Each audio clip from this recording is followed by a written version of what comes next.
Musical Talk, the UK independent musical theatre podcast. Well, hello, welcome to Musical Talk. My name is Nick Hudson. I'm joined here by the one and only Dominic McChesney. I need to clear my throat, so I'm going to press my button. Hello, Dom. Hello, Nick. Nice to see you. How are you? I'm very well, thank you. We're also joined by the marvels of technology from over the Atlantic is our good friend John Sweeney. Hello, John. How are you? Hey, guys. I can't see you, but I'm well, thanks, and it's good to hear your voices. Good. It's good you can't see us because we're actually all naked. I'd like to... Speak for yourself. John, haven't had Yes. you on since I came over to Broadway, have we? Well, to be honest, there hasn't been a whole lot to talk about. So. No. You kind of said to me, because I realised I left New York on the 23rd of January, which is when the first COVID case appeared in America. Yes. How has New York coped during this incredibly bizarre time? Oh, dreadfully, terribly. We started out high and then we dropped low and things were fine for a while, and now we're back on the upswing again, and it's worse now than it was back in March. Are there any, because Six opened here a couple of nights ago and we got some pantomimes going, and the Les Mis concert has kicked off, which is excellent news for those who are desperate to get to the theatre. I'm not. John, if a show opened tonight, would you go? No, I would not. I would Okay. not go. And our theater is it's closed. I mean, there's nothing going on. Well, It will come back. Yes. I know that. Yeah. I know that only because Scott Rudin has let me know that my Music Man tickets have been pushed forward yet again. So I now have tickets to see the Music Man on May 17th, 2022. God. Hugh Jackman will be 80 by then. I know. He'll be still good in it. I hope so. I hope so. Everybody was worried that Sutton Foster was going to be too old then, and now she's going to be ancient. Obviously, the good thing about what we're getting at the moment is we are able to sit down and watch musicals in the comfort of our own home. And we talked about, I know Thos has done many episodes about that, but I want to, keep my presence on the podcast up and contribute towards this trend that's going on at the moment. We've all seen different things. Over the weekend, we had the Broadway HD. I don't know if they did it over there, John, in New York, but we had 42nd Street on YouTube from the Theatre Royal Drury Lane. Yes, we had it here. We had it here as well. And did you watch that, John? I did not. No, I did. Well, Dom and I were at the opening night of that specific production, and we had a slightly different cast. We didn't have Sheena Easton in it. We did have Sheena Easton in it, sorry. This production didn't. It had Bonnie Langford, who was excellent. Who played Julian? Was it Julian Marsh? Is that his name? I can't remember. It is Julian Marsh. Yeah. With the production, with the film version, had Tom Lister, who is in England. He's a soap opera performer, and he was absolutely excellent in this. We watched it with our very dear Jonathan Cohen, and he said absolutely astonishing singing voice. It was amazing. I don't know how you feel with all these productions, but it doesn't seem, obviously it doesn't have the same magic as sitting in the theatre, does it? No, but I will be honest. If anything really positive has come from all of this, it's just now we've got so many wonderful things that we've got access to, things that hadn't been available for years, and also the capabilities to do some of the stuff digitally that they've been doing, the newer things, the readings and stuff like that. It's gotten kind of astonishing, really. I am quite worried, though, that if the public are being treated to these productions for free, I know it's encouraged to donate, and we do urge you to do that. Do you think there's going to be a kind of, when the world gets back to normal, do you think fewer people will go to the theatre because they're suddenly used to this free model that has been available for such a long time? Personally, I don't think. I think if anything, this is going to have. I hope it's opened it up a little bit more, because I think some people who might not normally have gone to the theatre might have seen. Well, I hope. I'm speaking through kind of Pollyanna glasses here. Yeah. To mix my metaphors. But I hope that some people have seen the stage productions that have been filmed and actually have a hankering to actually go and see something live now. We shall wait and see. We'll see what happens. I would agree. I mean, I also think I don't know how it is in the UK or how it's doing at Six or how it'll be with the pantomimes. I think it's going to be a while, even after the theaters open. I think it's going to be a while before people start physically going to the theater again. We rely so much Broadway wise here on tourists. I don't know how soon it's going to be before people start feeling comfortable enough to travel. But as far as having the digital versions available, it's never really hurt. I mean, Phantom was still going strong, and we've had numerous television Phantoms, and I can't even count how many Les Mis concerts we've had. Yeah. The first anniversary and so on. Yeah. I mean, what I find astonishing is that it's never occurred to anybody to actually film the production. No. You know, so that people will always be able to see what the original Les Mis was like. I thought they did that isn't it the Lincoln Center has tapes of all shows? I mean, for their own reference or for... Yes, but they're not available to the public at all. I mean, those are purely archival. Now, I've seen a couple of them, and they're filmed very professionally, multi-camera and all of that sort of stuff. Yeah. But we were all sort of hoping that, now maybe they'll loosen up the strings a little bit and they'll show some of them, but they haven't. That would have been amazing to have access to some of those shows that have long since disappeared, or the shows that ran for 2 or 3 performances. I mean, you see, was it Blue Gobo? There was a website that used to show... Yes. Blue Gobo, and there used to be occasionally you'd see this little clip would come out of this lost show that I thought, oh my God, I didn't realize they even had any footage of that, And let me tell you, Lincoln Center keeps that stuff protected like you would not believe. I can imagine. Nothing leaves the building. I have this secret yen to suddenly appear at their door one day and say, I've got permission to see Drat the cat, Oh God. or Henry Sweet Henry or something bizarre. Well, it's funny. I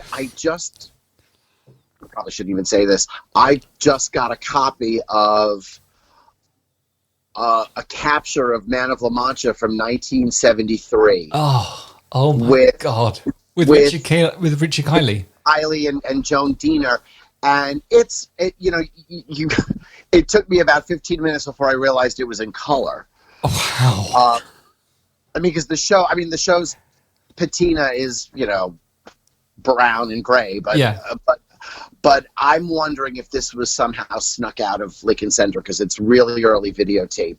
My God. I think somebody mentioned, it might be on one of those, I think we're both members of the Forgotten Musicals Facebook page, aren't we? Yes, I believe we are. So I'm sure that somebody it might have been you, but somebody mentioned it recently on something I saw.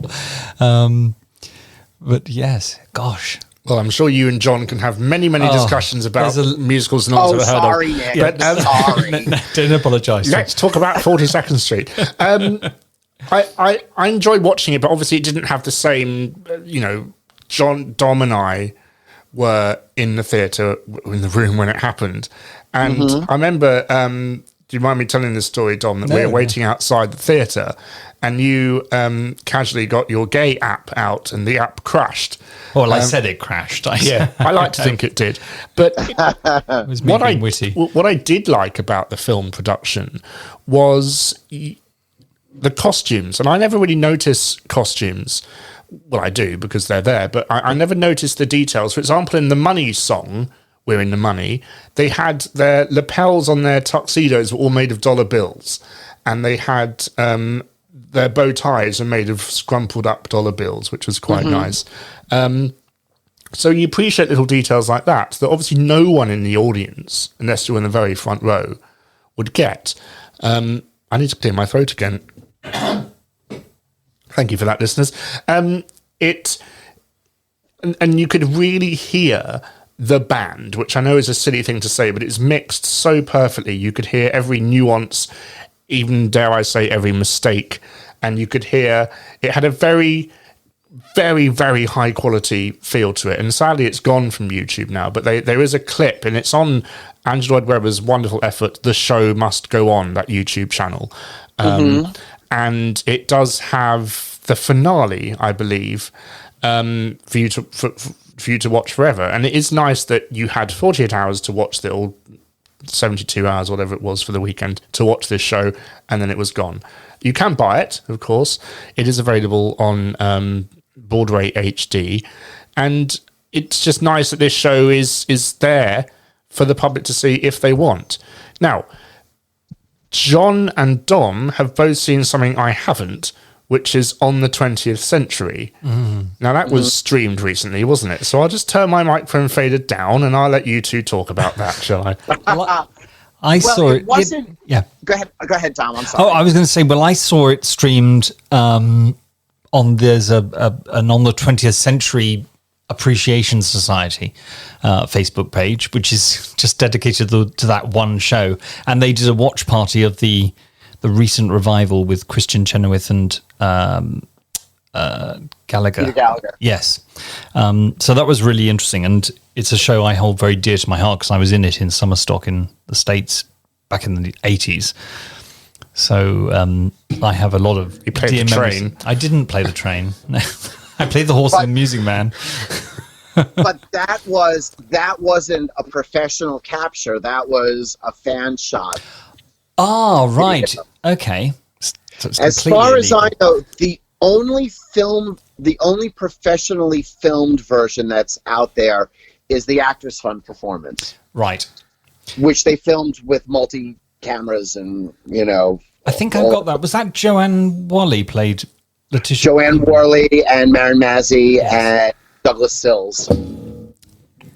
I've seen little clips of it, and I have got a recording of it, I think. So it is fascinating to watch, and it was really good to watch it. And I mean, you always say, especially if you haven't been in a show which then becomes dear to you, you sort of say, well, it's not as good as our one. But I have to say, there were bits when I was thinking, oh, they've dropped those laughs like crazy there. So, but it's a Well, difficult you have show to to remember do. also, you have to remember it's a one-night concert, so the rehearsal period is... Oh, I was thinking about the revival, to be honest. Not yeah, well, I went to see the revival with one of my friends who I had seen it with back in 1978. Yep.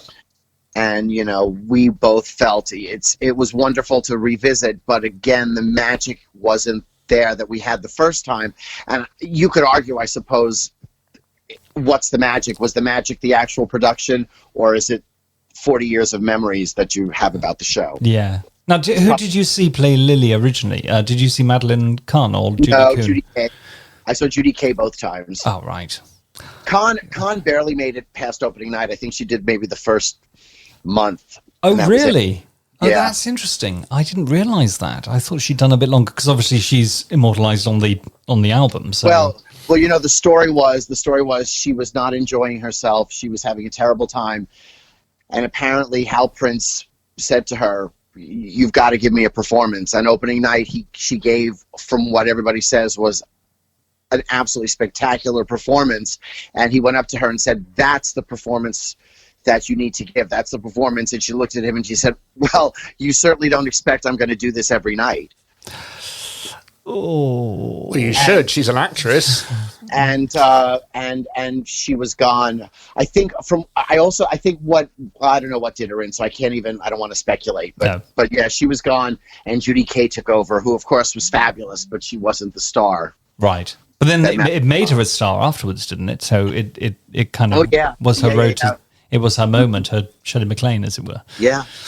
So yeah. And little known fact, do you know who her understudy was? No. Who was her understudy? Christine Ebersole. Really? Oh my God! How incredible! Yes, and I too am stunned. There were people who saw her and said she was very raw.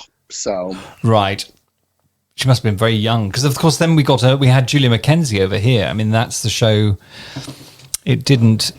It ran for a while here, but Keith Michelle played Oscar, and he wasn't quite he wasn't quite up to it, I'm afraid, from the recording. I mean, it is a... Well, it's funny.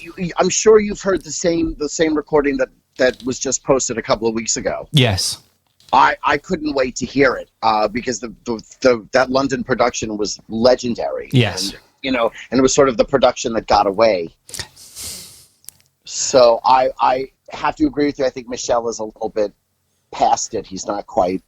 He doesn't have the chops anymore. But I think she's marvelous. Oh, she was fantastic from hearing it, and she is an amazing performer, and she will certainly give a performance every single night. You're not going to get anything temperamental with Julie McKenzie. I don't think I've ever seen her in all my trips to London. I don't think I've ever seen her in anything. She really is one of our leading ladies of English theatre. So, I mean, I saw her. It plays Sally in Follies. Opposite Millicent Martin, who, of course, she was famous for doing Side by Side by Sondheim. And then I also saw her play the witch in Into the Woods in the original London production here. And again, she was...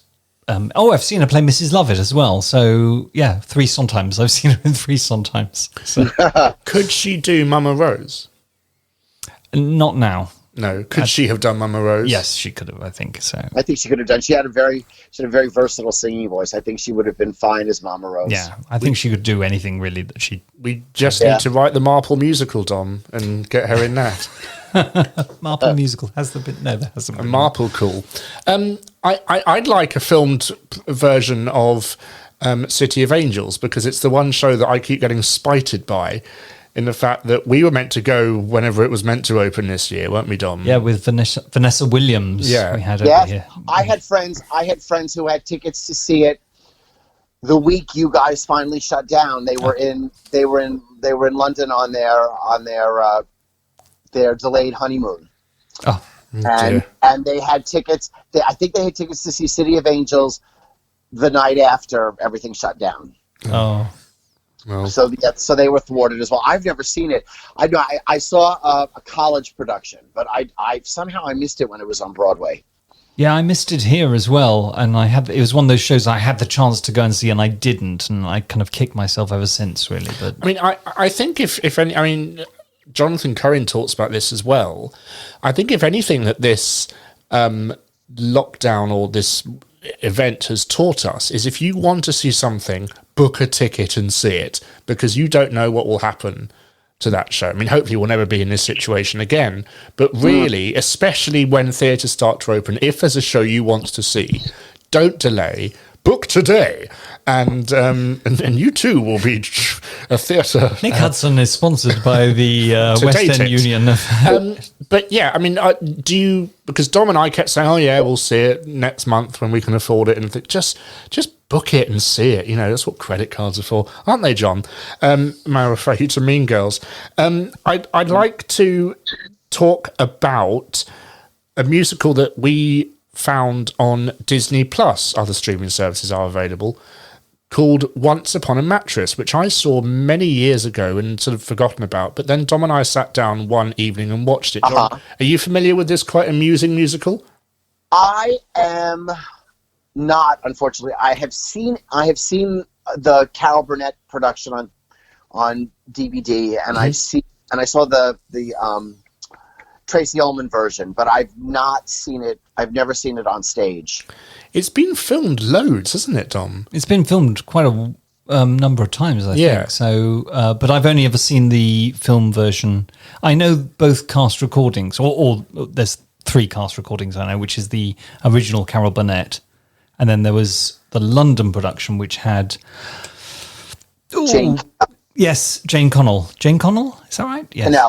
Connell. Okay, yes, it had Jane Connell, and a few, which is a very strange choice to bring her over, because I wouldn't have thought that she was a name. Well, I also couldn't imagine there had to have been a half a dozen to a dozen very capable British comedians who could have done it. Yeah. I mean, it had quite the cast. The English cast was full of quite well-known musical theatre and variety celebrities at the time. So, and it's never been revived here since, I don't believe. And then there was production with Sarah Jessica Parker in the... Can she sing? Didn't I read somewhere she's opera trained? She can sing. She can. She was one of the original Annies, but no, not opera trained. She's not opera trained. No.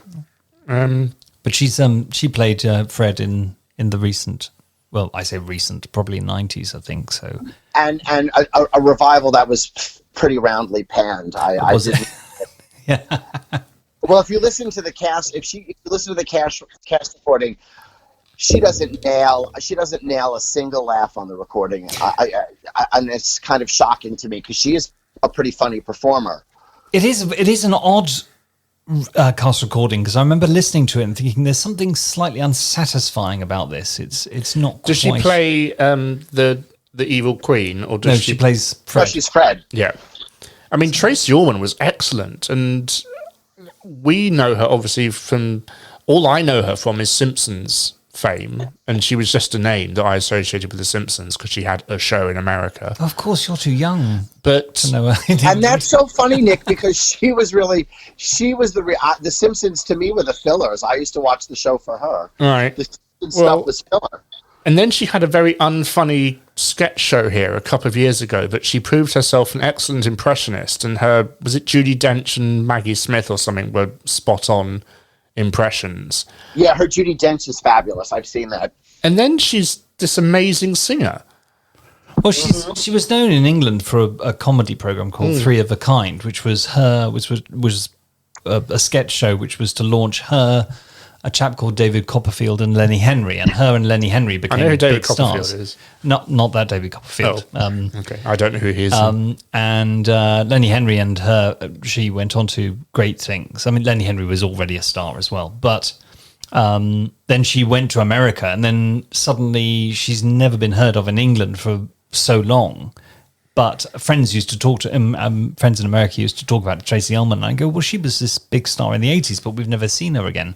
So she went to the States and became this huge star over there. So, and then she was in Ally McBeal, I think, wasn't she, as the therapist or something? So, and she did. I saw her in. Oh gosh, it's got to be 20 years ago. She played Kate in The Taming of the Shrew in Central Park with Morgan Freeman. Really? Yeah.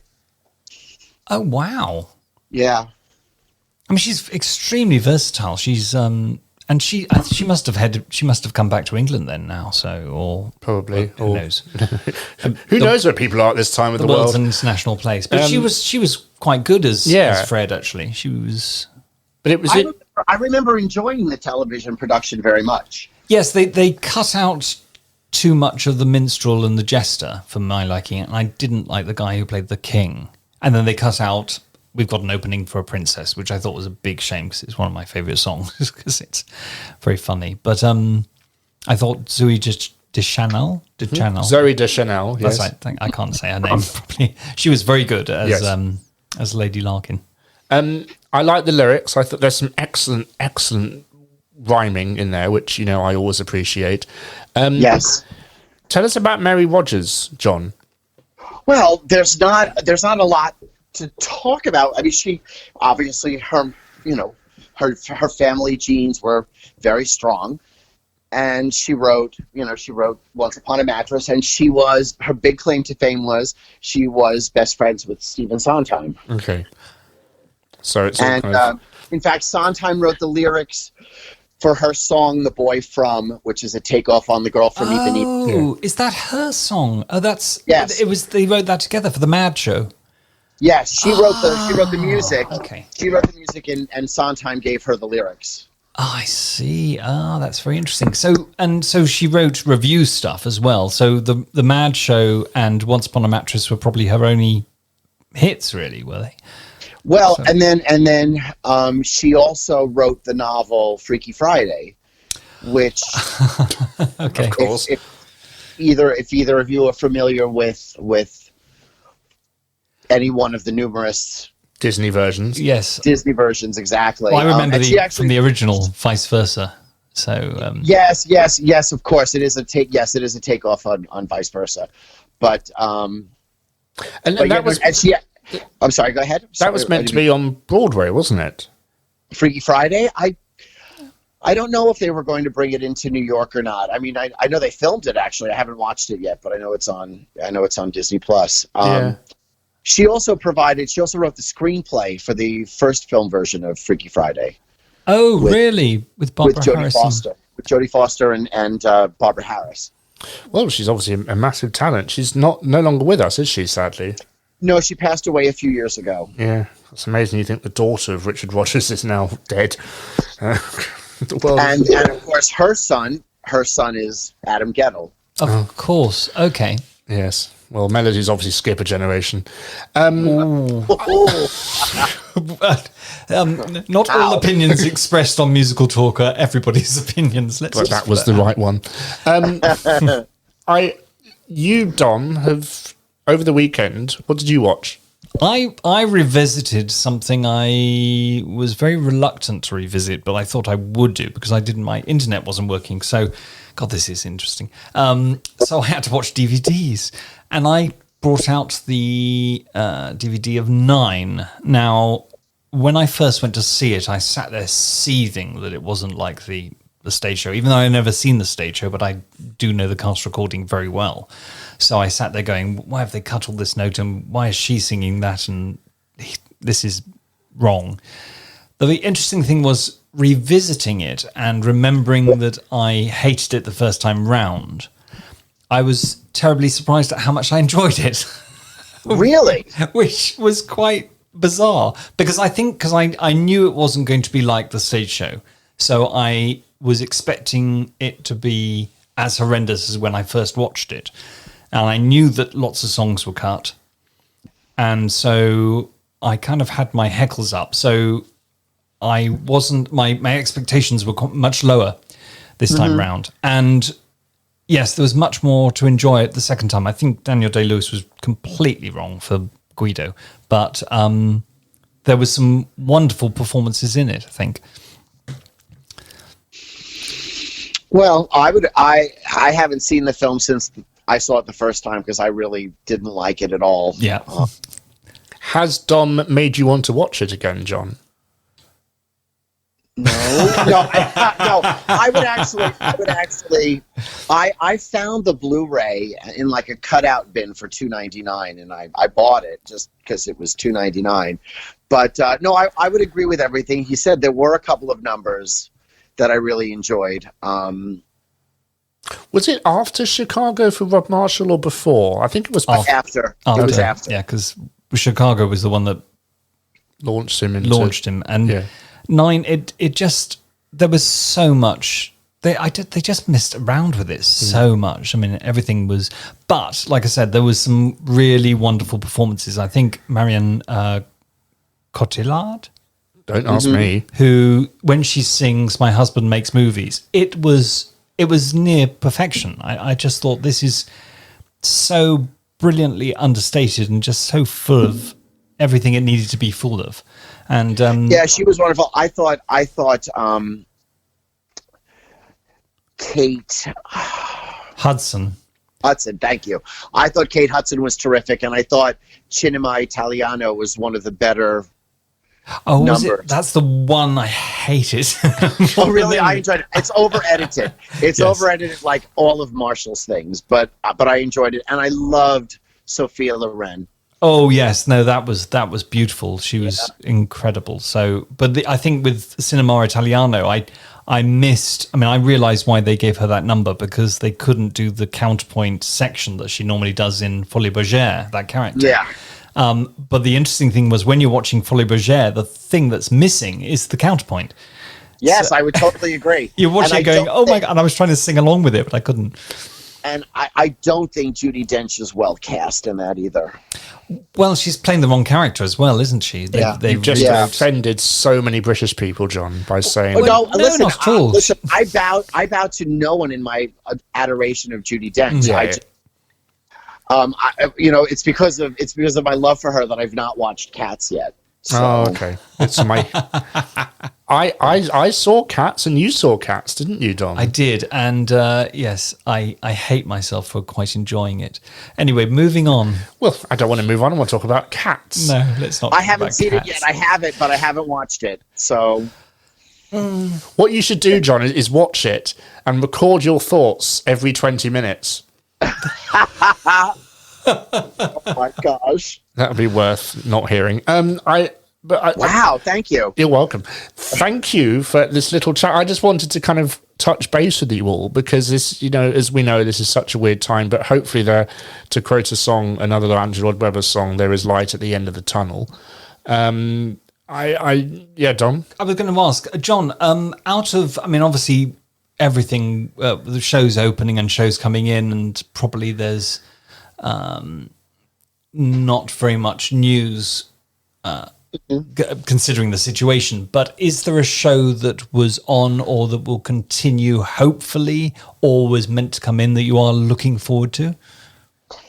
I really want to see 6. I was hoping to see 6, and then, Nick got me interested in wanting to see 6, and I was all set to see it. I'd like to see the West Side Story run longer. That was I saw the West Side Story March 10th. Oh, yes. So I literally under the wire, Yeah. It was that. I'd like to see that come back, and I am looking forward to the Music Man. Oh yes, of course. Yes. I mean, and go ahead. I'm sorry, I keep cutting you off.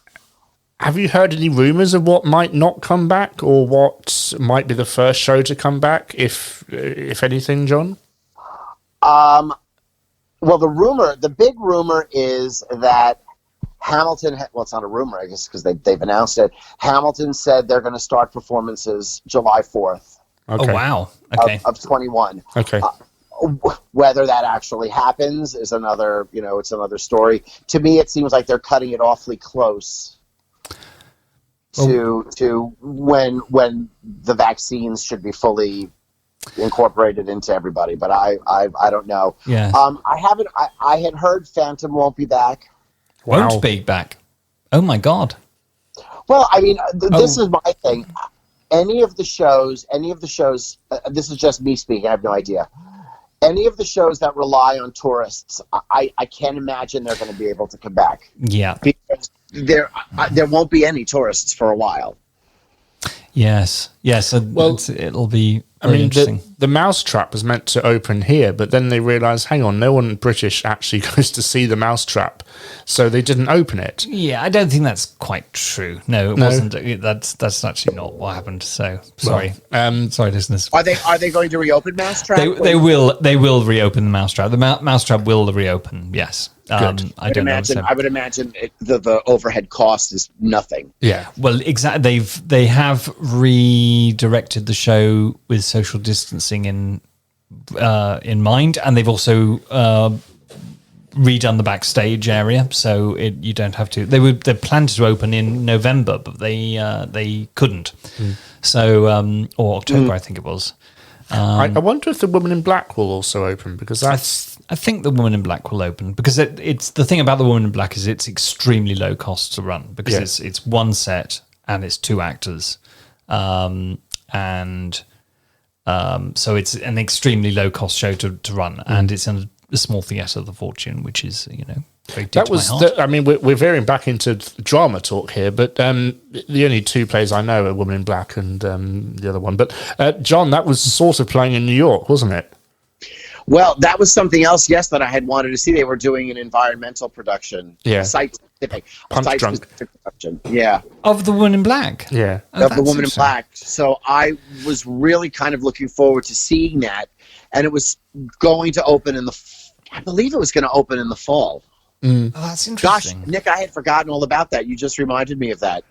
It was being done at the, what's it called? The hotel. Oh, where Sleep No More was on. Yeah. But in the pub of the hotel, they were doing The Woman in Black, so it kind of became this second production. Well, the interesting thing about it is that The Woman in Black, by its nature, is a what was the word you're looking for that you just used? Two-hander? No. It's an immersive production. It's actually site specific already, because it's set in an old theatre.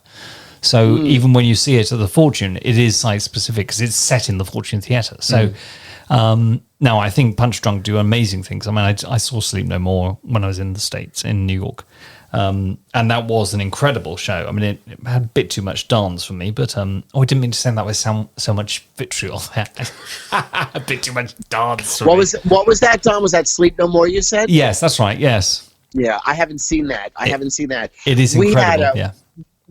Around the time Sleep No More opened, we had a real burst of site-specific shows all over the city, and I saw quite a few of those, but I didn't see.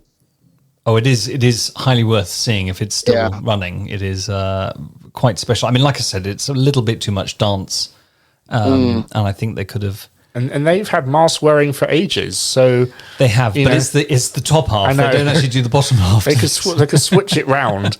Now we're on the cusp as well. Tomorrow, the first vaccination stopped here in England.